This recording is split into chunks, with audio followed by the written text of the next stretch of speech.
Պատահական նիստերից հետո իրենք իրենց միանով բարձ ասում էին, որ մենք այլ տարբերակ ուղղակի չունենք, որտեղ մեզ հրահանգված է եւ դու դատապարտվելու ես, ուղղակի կա որոշում, քաղաքական որոշում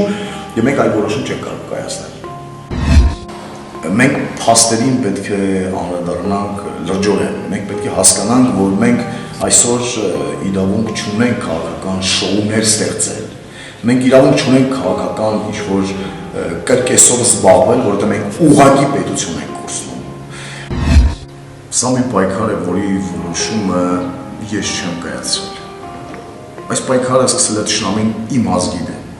եւ ես ուղղակի անմասն մնայի ես չէի կարող։ Մենք ընդունում ենք, բայց միշտ բարձրանում ենք։ Կարևորը նրանում է կայանում, որ մենք երբեք ծնկի չգանք։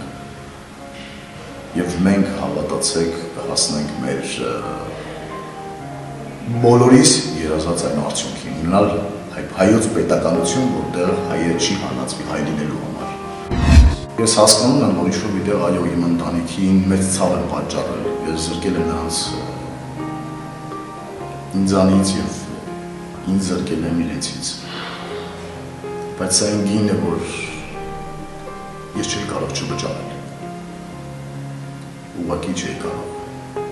Հանուն այն տղաների, ովքեր այսօր չկան, հանուն Արցախի, հայկական Արցախի, հանուն մեր երկրի մեր պետության։